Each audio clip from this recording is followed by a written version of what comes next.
Hey guys, how are you? I'm Sasha7, your handstand guru. Giant swings.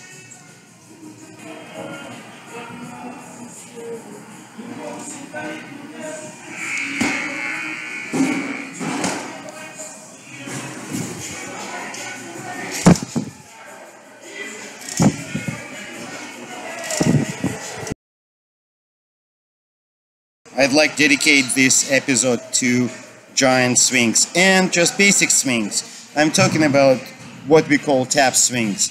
Let's start with a theory. Clock theory, I like to call it. Clock theory. Clock time. 12, 6, 9, 3, and 3. This is our high bar in profile. So we'll start our giant in a handstand, and our body, we all know, should be in a nice straight line. This is the nose of the gymnast, so it's a little big. Toes are pointed, so we are going in clockwise direction. The giant starts, or should start, when gymnast gets his body position hollow.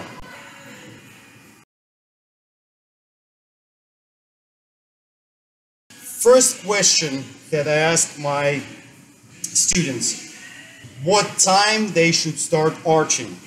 And I'm not going to torture you with an answer. So somewhere here, we start actually arching our body or extending our body, pushing bar away. Then I ask my students, what is your body position at 6 o'clock? And the instant answer, straight. That is a wrong answer. At 6 o'clock, your body is still arched. Your legs are behind you. You're pushing that arch a little bit past the 6 o'clock line. Then somewhere here, your body will start getting hollow again. You start tapping your feet. For a giant swing, we arch after 4, around 4:30. Why so? Because the move naturally ends 6 hours later from the time it started. Let me explain what I mean.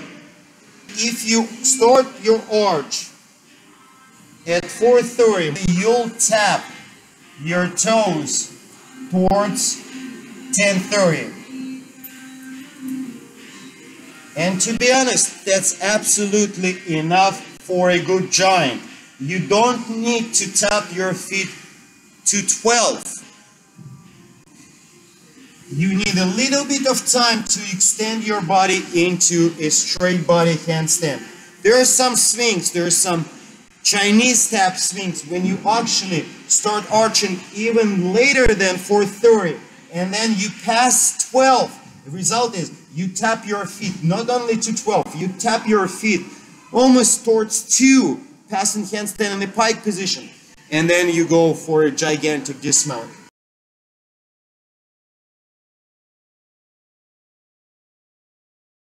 But for regular giant swing, if you arch anywhere between 4 and 5, you should be fine tapping your feet between 10 and 11, and then having enough time to control your giant swing, straighten up your body, and continue with the second one.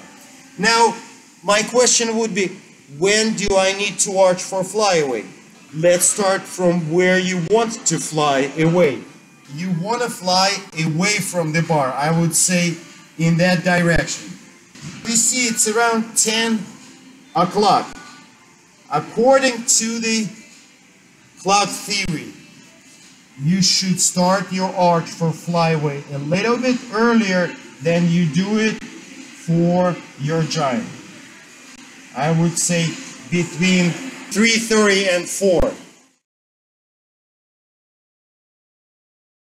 We all understand as gymnast progresses, his skills, understanding of timing, body awareness increases. The gymnast adjusts those numbers according to his skill level. A lot of time we see gymnasts struggling to make a giant swing. They can cast to handstand, then they hollow their body, but suddenly they get stuck around 11 o'clock. Why does it happen? Someone will say you're tapping too early, you're kicking your toes too early. Yes, definitely, but it's not the reason. It's a result. We need a cause. Why gymnasts tapping too early, let's say at 10? Because he is starting his arch too early. Coaches and students, watch when you start arching. If you want to make it over the top and you're arching at 3, most likely you'll get stalled around 10. You might be able to kind of muscle through your giant by arching, but of course it will be broken technique, will not look too good. Keep that hollow till you pass 4 o'clock. Draw the line under high bar. Put something like some red mat.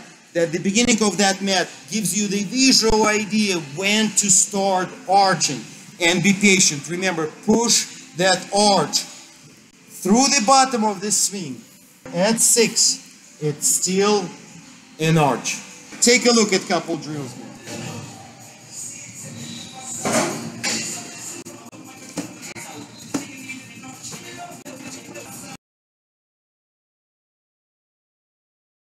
Now let's do the swings on high bar. This is our clock. So we've got midnight, 6 p.m., 9, and 3. I'm doing basic swings, so I'm not going to swing higher than starting at 3 and tapping my feet towards 9. Take a look where I start my arch. Okay, always keeping my body hollow at the beginning. Aiming for 4, which is about right here. Right here is about 4 o'clock.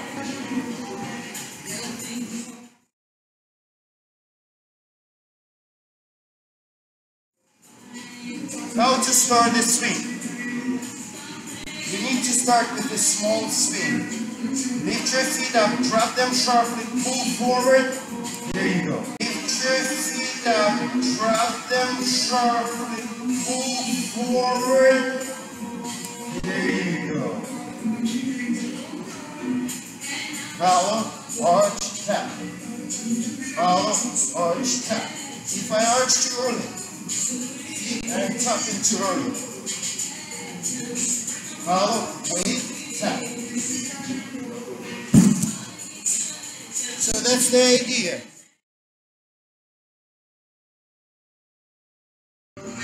Remember, you do need to choke your hands as well as your grips. So make sure that the holes of your grips are big enough that you can take them off, let your fingers rest between the sets, and then when you go again, you can properly choke your hands. Here is an excellent drill for beginners. And blocks that are high enough so when the gymnast stands on those holding the high bar, he is in hollow position. There is enough room for gymnasts to swing through.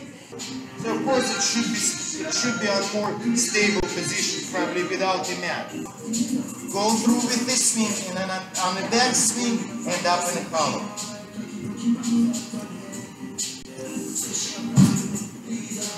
Again, I'm jumping, bringing my lower back up. That allows me to put my legs together and make my body hollow. Immediately, I am starting to push the bar away, extending my body because I'm very close to 4 o'clock at that point.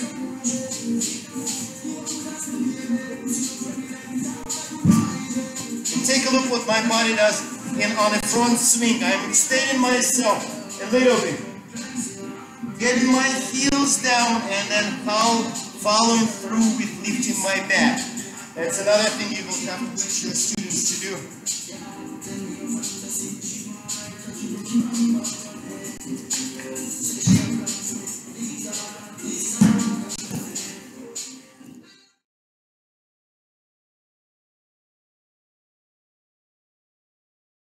I usually do it for stretching. It is a great exercise to feel the arch and a hollow position. See, my body is hollow. Then if I swing it forward, I'll be at the exact position that needs to be with your body at the bottom of the swing. And then I swing around to hollow. I do it every time I come to the gym, just as a stretch.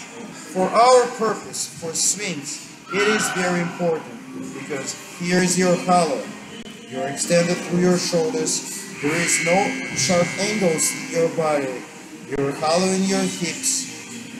And when you're arched, your shoulders and chest practically straight, head chin down, but your feet are behind you. You feel the arch through your back.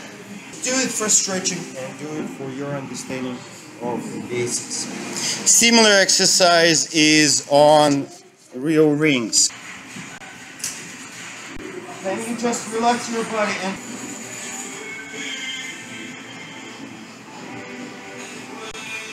transition between hollow and arch.